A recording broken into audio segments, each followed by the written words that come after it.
देख रहे हैं सुदर्शन न्यूज। नमस्कार, सुदर्शन उत्तर प्रदेश में आप सभी का बहुत बहुत स्वागत है। आइए खबरों का सफर शुरू करते हैं।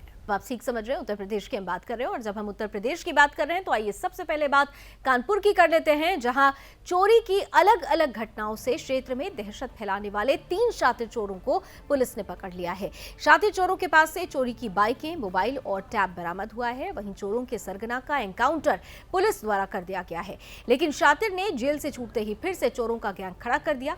पकड़े गए चोरों का बड़ा आपराधिक इतिहास रहा है। इस मामले पर डीसीपी BBGTS मूर्ति ने बताया कि कर्नलगंज में चेकिंग के दौरान पुलिस ने एक बाइक पर सवार 3 लोगों को रोका तो वो भागने लगे, लेकिन पुलिस ने घेराबंदी करते हुए तीनों को पकड़ लिया। शातिर चोरों के पास से 3 चोरी की बाइकें, टैबलेट और 9 चोरी के मोबाइल बरामद किए गए हैं। पकड़े गए आरोपी शातिर ने बताया कि 3 दिनों में अलग अलग इलाके में घूमकर रेकी करते थे, फिर बंद मकानों का ताला तोड़कर रात में चोरी की वारदात को अंजाम देते थे। फिलहाल पुलिस आरोपियों से पूछताछ कर आगे की कार्रवाई कर रही है।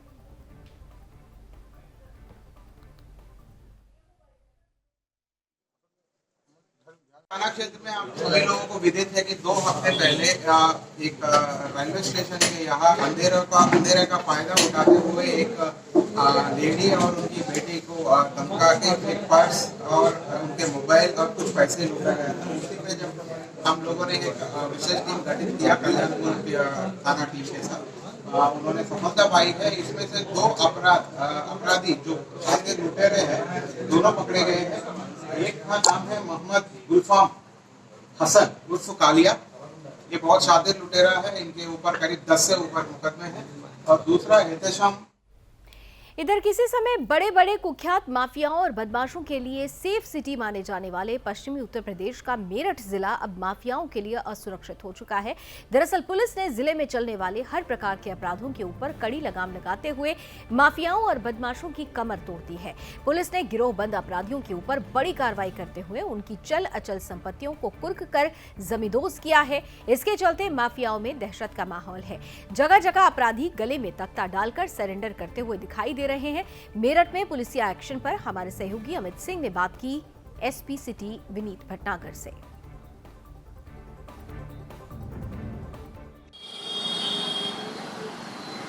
जो सोतीगंज का जो बहुत ही कुख्यात मार्केट था, काफ़ी इनफेमस था पूरे एनसीआर में, और उसके साथ में ये रियलाइज़ किया गया कि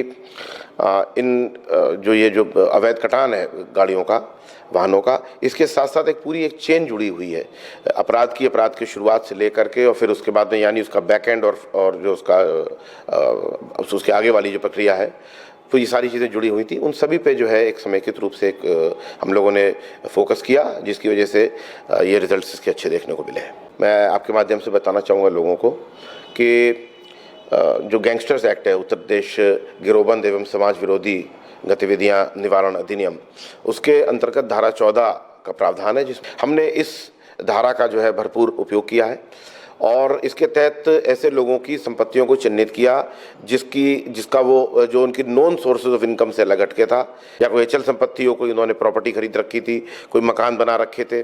इसके अलावा उनके जो इनकम टैक्स के स्टेटमेंट्स और उनका जो इनकम टैक्स के रिटर्न्स हैं, या बाकी और नॉन सोर्सेज ऑफ इनकम, क्या वो जीएसटी पे करते हैं, इन सारी चीज़ों को हम लोगों ने अपने दृष्टि में रखते हुए एक एस्टेब्लिश किया कि ये संपत्ति उनके द्वारा गैंगस्टर ग्रुप में अर्जित करी गई है, और उस संपत्ति को हम लोगों ने विधिक रूप से जिलाधिकारी महोदय से रिक्वेस्ट करके और उसको जो है विधिक रूप से हमने उसको कुर्क करवाया। उत्तर प्रदेश में एक अभियान चल रहा है कि धार्मिक स्थानों पे जो लाउडस्पीकर लगाए गए हैं और बेवजह जो इतना शोरगुल होता है, उसके लिए लाउडस्पीकर उतारने की जो प्रक्रिया चल रही है, तो उसमें कहाँ तक मेरठ की सिटी पुलिस को कहाँ तक सफलता मिल रही है? देखिए, उसमें काफ़ी सफलता मिली है। हमारे हर स्तर के अधिकारी इसमें इन्वॉल्व हैं, इसमें वार्ता करी जा रही है। आप जैसा कि आप समझ भी सकते हैं कि वार्ता ही इसका जो बेस्ट माध्यम है, क्योंकि जो परंपराएं लंबे समय से पड़ी थी वो उनको बदलने में, लोगों का माइंडसेट बदलने में टाइम लगता है। हम लोगों ने इसमें काफ़ी गहन वार्ता करी है और रिक्वेस्ट करी है, और हमको इस बात की खुशी है कि हमको कहीं पर भी जो है बहुत अधिक मतलब जो long arm of the law का इस्तेमाल नहीं करना पड़ा, मसल ऑफ द लॉ नहीं दिखाना पड़ा, लोगों से बातचीत करके समझा बुझा करके, और इस चीज़ में काफ़ी हमने सफलता प्राप्त करी है। इस कमेटीज़ और जनता के साथ में हमारे संवाद स्थापित करने वाली जो कमेटीज़ थी उनको लगातार हम रिवैम्प कर रहे हैं, और इस ज़रूरत को समझा गया है पुलिस के द्वारा कि वो कमेटीज़ जो बहुत पहले से बनी हुई थी या जिसमें वही लोग पहले जो रहा करते थे और आते थे और बाद में कुछ हद तक पुलिस के साथ अपनी निकटता के संबंधों का जो है मिसयूज़ भी करने की जानकारी आती थी, तो उसके मद्देनज़र हम लोगों ने इन कमेटीज़ को रिवैम्प किया है। मैं आपके माध्यम से सुदर्शन न्यूज़ के दर्शकों को और एट लार्ज जो भी लोग ये कार्यक्रम देख रहे हैं उनको संदेश देना चाहूँगा, पुलिस में विश्वास कायम रखें, पुलिस में विश्वास को बढ़ाएं, मान के चलें कि पुलिस आपकी मदद के लिए है, और ये भी मान के चलें कि जनता के सहयोग के बिना किसी भी प्रकार की पुलिसिंग संभव नहीं है, उसके उतने अच्छे परिणाम नहीं आ सकते जितने कि जनता के सहयोग के बाद आते हैं। तो हमसे सहयोग करें। इधर खबर यूपी के चंदौली से है, जहां एसपी सर्जिकल हॉस्पिटल में प्रसव के बाद एक महिला की मौत हो गई। वहीं घटना की जानकारी मिलते ही अस्पताल पहुंचे परिजनों ने चिकित्सकों पर लापरवाही बरतने का आरोप लगाते हुए जमकर हंगामा किया। आरोप लगाया कि चिकित्सक की लापरवाही से महिला की मौत हुई है। हालांकि बाद में पहुंचे बीजेपी नेता ओम प्रकाश मौर्य डैमेज कंट्रोल में जुट गए। चर्चा है कि मौर्य ने चिकित्सक से कुछ धनराशि लेकर पीड़ित परिजनों को दिया, जिसके बाद मामला शांत हुआ। दरअसल सदर कोतवाली के भिकारीपुर गांव में एक पुत्री की शादी बिहार प्रांत के गांव में हुई थी। उसे प्रसव पीड़ा होने पर जिला मुख्यालय स्थित एसपी सर्जिकल अस्पताल में भर्ती कराया गया। प्रसव के दौरान महिला को जुड़वा संतान पैदा हुई, लेकिन इसी बीच अचानक महिला की मौत हो गई। मृतका के भाई ब्रिजेश कुमार ने आरोप लगाया कि हम लोग जिला अस्पताल के ब्लड बैंक में रक्त लेने के लिए गए थे, तभी बहन की मौत हो गई और बॉडी को एक ऑटो में अस्पताल के लोगों ने लाद दिया। वहीं दूसरी ओर हॉस्पिटल के प्रबंधक महेंद्र नाथ पांडे ने बताया कि महिला एनीमिया की रोगी थी, खून की कमी थी और इसी के चलते उसकी मृत्यु हुई। इसमें चिकित्सक की कोई लापरवाही नहीं है।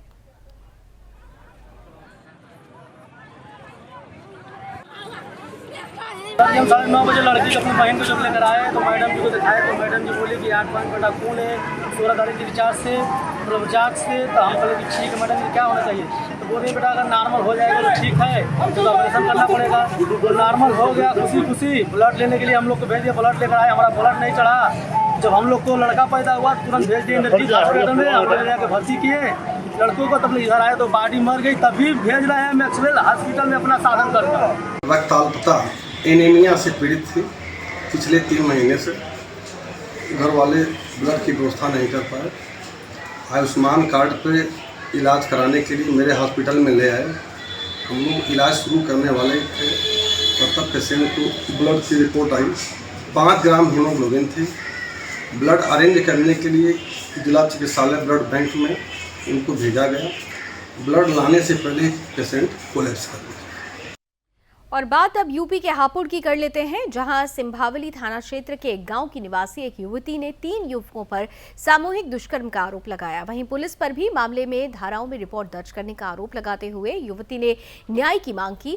तो वहीं पुलिस ने युवती को मेडिकल परीक्षण के लिए भेज दिया। दरअसल युवती का कहना है कि जंगल में कूड़ा डालने के लिए गई थी वो, और उसी दौरान वहां पर मौजूद 3 युवकों ने उसे जबरन खेत में खींचकर दुष्कर्म की घटना को अंजाम दिया, जिसके बाद जान से मारने की भी धमकी देते हुए आरोपी फरार हो गए। आरोपियों में एक युवक गांव का ही रहने वाला शहजाद है। आनन-फानन में पीड़िता ने थाने पहुंचकर शहजाद और उसके साथियों के खिलाफ सामूहिक दुष्कर्म की सूचना दर्ज की। पीड़िता का कहना है कि सिंभावली पुलिस ने तहरीर के आधार पर रिपोर्ट दर्ज करते हुए आरोपियों के खिलाफ केवल छेड़छाड़ की धारा में रिपोर्ट दर्ज की। इस मामले में एडिशनल एसपी सर्वेश कुमार मिश्र का कहना है कि युवती को मेडिकल परीक्षण के लिए भेजा गया है और मेडिकल रिपोर्ट्स के आधार पर मामला दर्ज कर आगे की कार्रवाई की जाएगी।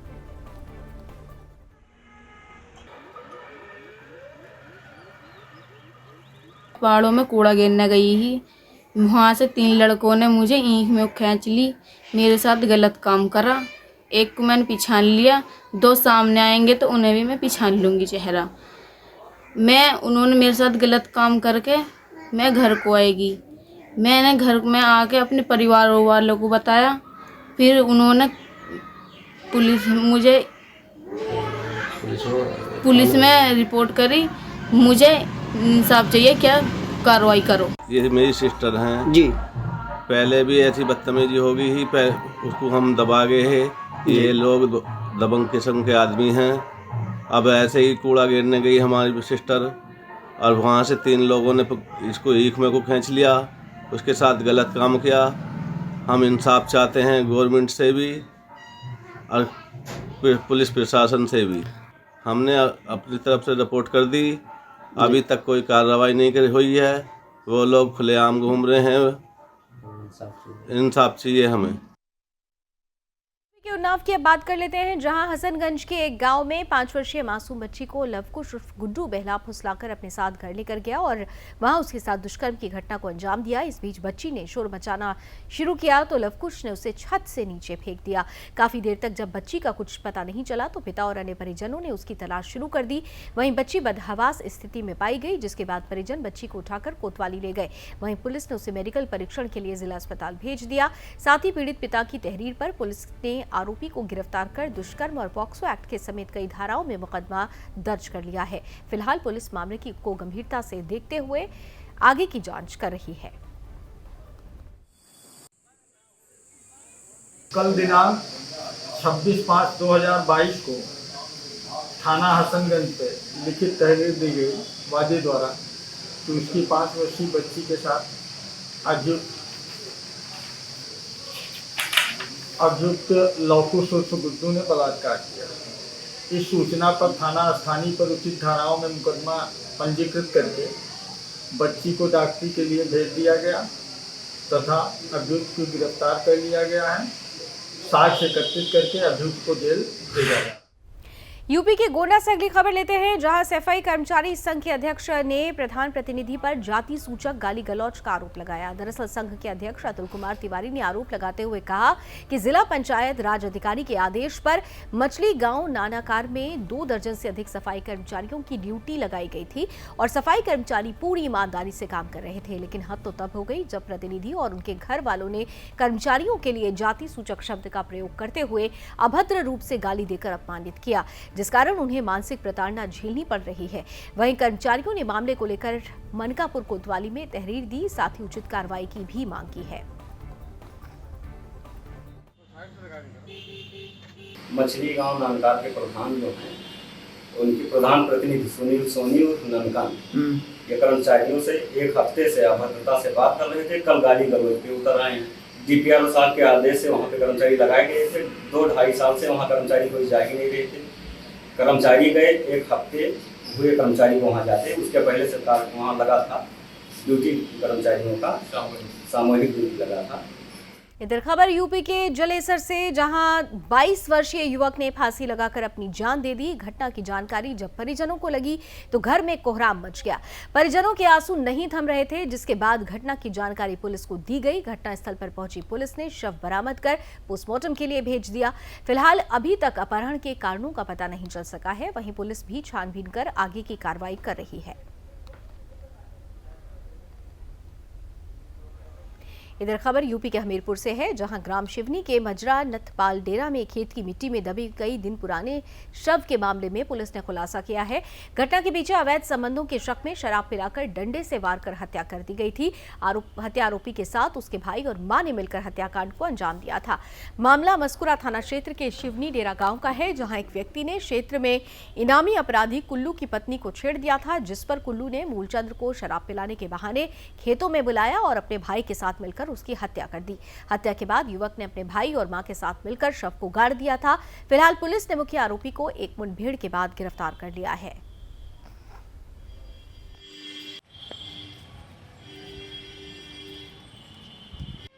ये मामला जो है थाना मुस्करा से संबंधित है। इसमें जो एक व्यक्ति थे मूलचंद और उनकी गुमशुदगी और उसके बाद उसमें जो है उनके अपहरण का मुकदमा इसमें लिखा गया और इसमें लगातार पुलिस जांच कर रही थी और इसमें छानबीन कर रही थी कि इस घटना के पीछे क्या है। इसी क्रम में ये जानकारी हुई कि इस व्यक्ति की जो हत्या है कल्लू नाम के व्यक्ति जो उसी गांव का उपरहता है उसने कर दी है। इसके पीछे कारण ये था कि कल्लू की पत्नी का हाथ जो है मृतक ने पकड़ लिया था। इस बात से इसे रंजिश मांग रहा था और इसी को लेकर के इसने अपने भाई और अपनी माँ की सहायता से खेत पर शराब पिलाने के बाद डंडों से मार करके इसकी हत्या कर दी। खबर यूपी के बिजनौर से, जहां धामपुर से दिल दहला देने वाली घटना सामने आई, जहां गांव उमरपुर बागर में पति ने अपनी पत्नी की चाकू से गला रेतकर निर्मम हत्या कर दी। घटना की जानकारी मिलते ही मौके पर धामपुर पुलिस पहुंची और शव को कब्जे में लेकर पोस्टमार्टम के लिए भेज दिया। वहीं मृतका के पिता राजपाल सिंह का कहना है कि आरोपी दहेज के लिए हमेशा उनकी बेटी के साथ मारपीट किया करता था। हालांकि पुलिस ने परिजनों की तहरीर पर आरोपी के खिलाफ दहेज और हत्या का मुकदमा दर्ज कर आरोपी को गिरफ्तार कर लिया। फिलहाल पुलिस मामले की जांच कर आगे की कार्रवाई में जुट गई है।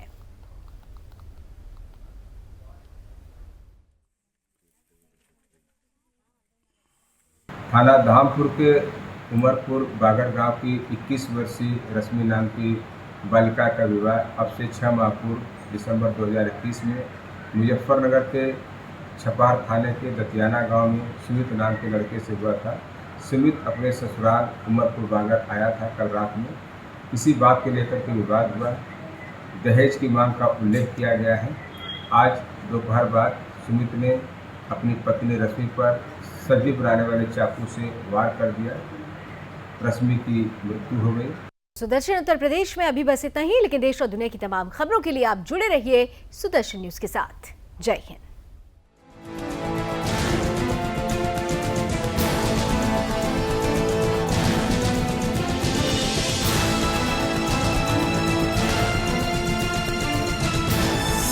आप देख रहे हैं सुदर्शन न्यूज।